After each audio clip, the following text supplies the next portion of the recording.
بسم اللہ الرحمن الرحیم۔ السلام علیکم، میجک وائس میں خوش آمدید۔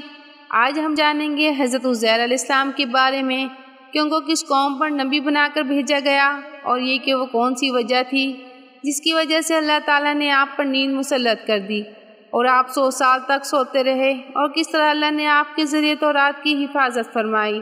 تورات اور حضرت وہب بن منبہ اور کعب عباس سے منقول روایات سے صرف اس قدر پتہ چلتا ہے کہ آپ وقت نصر کے حملہ بیت المقدس کے زمانے میں صغیر سن تھے اور 40 سال کی عمر میں بنی اسرائیل کے منصب فوقیہ پر فائز ہوئے۔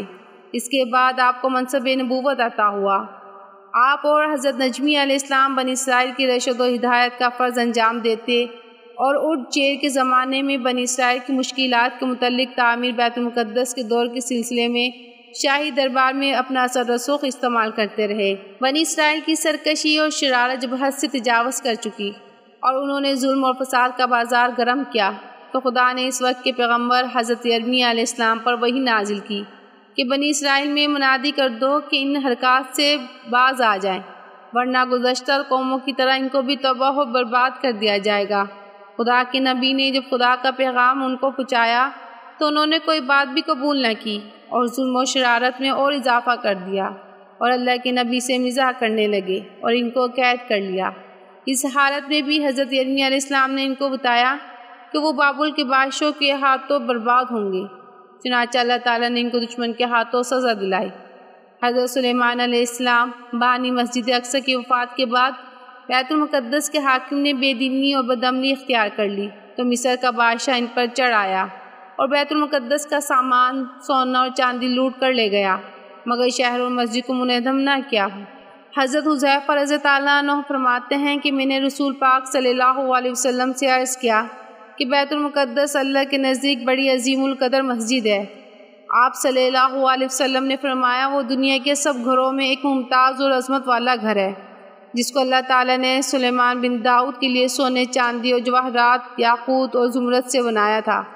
پھر میں نے عرض کیا، پھر یہ بیت المقدس سے سونا، چاندی اور جواہرات کہاں اور کس طرح گئے؟ تو آپ صلی اللہ علیہ وسلم نے فرمایا کہ جب بنی اسرائیل نے اللہ تعالیٰ کی نافرمانی کی، گناہوں اور بدعمالیوں میں مبتلا ہو گئے، انبیاء کو قتل کیا، تو اللہ تعالیٰ نے ان پر بخت نصر بادشاہ کو مسلط کر دیا، جو مجوسی تھا۔ اس نے 700 برس بیت المقدس پر حکومت کی۔ اس کا لشکر بیت المقدس میں داخل ہوا، مردوں کو قتل کیا، عورتوں کو قید کر لیا، اور بیت المقدس کے تمام اموال، سونے، چاندی، جواہرات کو 1,70,000 گاڑیوں میں بھر کر اپنے ملک لے گیا، اور 100 برس تک بنی اسرائیل کو اپنا غلام بنا کر طرح طرح کی مشقت، ذلت کے ساتھ ان سے کام لیتا رہا۔ پھر اللہ تعالیٰ نے فارس کے بادشاہ میں سے ایک بادشاہ کو بخت نصر کے مقابلے میں کھڑا کر دیا، جس نے بابل کو فتح کر کے بنی اسرائیل کو بخت نصر کی قید سے آزاد کرایا، اور جتنے اموال بیت المقدس سے لایا تھا وہ سب بیت المقدس پہنچا دیے۔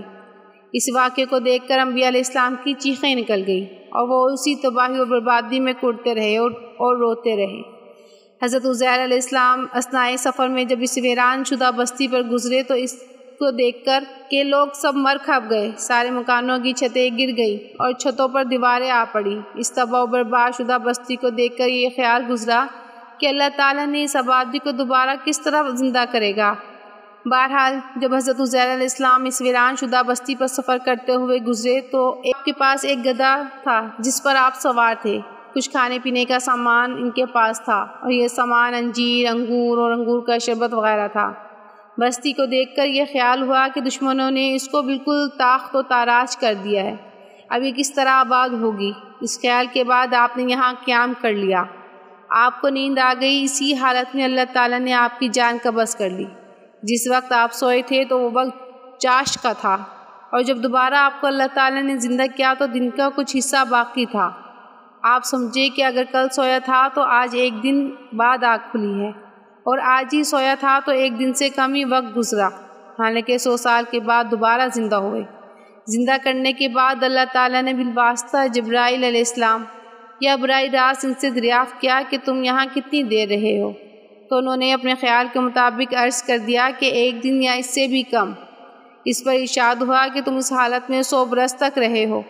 اب قدرت کا کرشمہ دیکھو کہ کھانے پینے کی چیزوں میں سے نہ کسی کی بدبو پیدا ہوئی اور نہ کھٹاس، اور اسی کے ساتھ اپنی سواری کے گدھے کو بھی دیکھو کہ وہ گل سڑ کر ریزہ ریزہ ہو گیا ہے، اور یہ کارروائی اس لیے کی گئی کہ ہم تجھ کو ایک نذیر اور ایک قدرت کا کرشمہ بتائیں۔ چنانچہ اللہ تعالیٰ نے اپنی قدرت سے گدھے کو ان کے سامنے زندہ کیا۔ آہستہ آہستہ ہر چیز سمٹ کر اپنی اپنی جگہ آ گئی، ہڈیاں ابھر کر جمع ہو گئی، ڈھانچہ بن کر اس پر گوشت پوش پیدا ہو گیا۔ اب جب بستی کی طرف نگاہ کی تو دیکھا کہ بستی بھی خوب آباد تھی، نئے نئے مکان بن چکے تھے، اور جو لوگ بھاگ گئے تھے وہ پھر آ کر آباد ہو گئے۔ حملہ آور بادشاہ مر چکا تھا اور اب حکومت بھی دوسری تھی۔ حضرت عزیر علیہ السلام نے زندہ ہو کر بچوں کو بوڑھا دیکھا اور لوگوں سے کہا کہ میں عزیر ہوں، تو لوگوں نے نہ مانا اور کہنے لگے کہ عزیر تو کہیں مر کھپ گیا ہے اور اس کا مدتوں سے کوئی پتہ نہیں، تم جھوٹ بولتے ہو۔ چونکہ تورات آپ کو حفظ تھی تو لوگوں نے مطالبہ کیا کہ اگر آپ حضرت عزیر علیہ السلام ہیں تو ہم کو تورات لکھوا دو، کیونکہ حملہ آور بادشاہ ہماری تورات کو بھی تباہ کر گیا تھا اور تورات کے حافظوں کو بھی قتل کر ڈالا تھا۔ اب ہمارے پاس تورات کا کوئی مکمل نسخہ نہیں ہے۔ چنانچہ حضرت عزیر علیہ السلام نے اپنے حافظے سے تورات کا مکمل نسخہ قلم بند کرا دیا۔ تب لوگوں کو یقین آیا کہ آپ واقعی حضرت عزیر علیہ السلام ہیں۔ جب بخت نصر نے بیت المقدس کو تباہ و برباد کر ڈالا اور بنی اسرائیل کے مردوں، عورتوں اور بچوں کو بھیڑ بکریوں کی طرح ہانکا اور تورات کے تمام نسخوں کو جلا کر راکھ کر دیا، تو بنی اسرائیل کے پاس نہ کوئی تورات کا نسخہ بچا اور نہ کوئی حافظ تھا جس کو اول سے آخر تک تورات یاد ہو۔ چنانچہ اسیری کے پورے دور میں وہ تورات سے قطعاً محروم ہو چکے تھے، لیکن جب عرصہ دراز کے بعد ان کو اسیری سے نجات ملی اور بیت المقدس میں دوبارہ آباد ہوئے، تو اب ان کو یہ فکر ہوئی کہ خدائی کتاب تورات کو کس طرح حاصل کریں۔ تب حضرت عزیر علیہ السلام نے ان کو جمع کیا اور ان کے سامنے تورات کو اول سے آخر تک پڑھا اور تحریر کرایا۔ بعض اسرائیلی روایات میں ہے کہ جس وقت انہوں نے بنی اسرائیل کو جمع کیا تو سب کی موجودگی میں آسمان سے دو چمکتے ہوئے شہاب اترے اور حضرت عزیر علیہ السلام کے سینے میں سما گئے۔ تب حضرت عزیر علیہ السلام نے بنی اسرائیل کو اثر نو تورات مرتب کر کے دی۔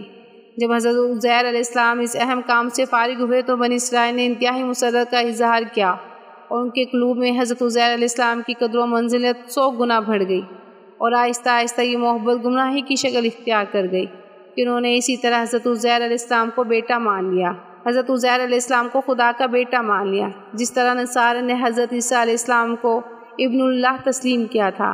اللہ تعالیٰ نے اس عقیدۂ انبیاء کو مختلف مقامات پر مختلف الفاظ سے رد فرمایا ہے، یعنی قرآن پاک میں ارشاد ہے، اور یہود کی ایک جماعت کہتی کہ عزیر اللہ کا بیٹا ہے، اور نصارہ کہتے ہیں کہ مسیح اللہ کا بیٹا ہے۔ یہ ان کی منہ کی باتیں ہیں، جو باتیں ان سے پہلے کے کافر کیا کرتے تھے، ان جیسی باتیں یہ بھی کرتے ہیں، خدا ان کو ہلاک کرے، یہ کہاں پھرے جا رہے ہیں۔ حضرت عزیر علیہ السلام نے بنی اسرائیل کے لیے تورات کی تحریر عراق کے اندر دیر ہسکیل میں کی تھی، اور اسی نوع کے ایک قریہ سائر آباد میں ان کی وفات ہوئی، اور بعض آثار سے معلوم ہوتا ہے کہ ان کی قبر دمشق میں ہے۔ ربنا تقبل منا انک انت السمیع العلیم۔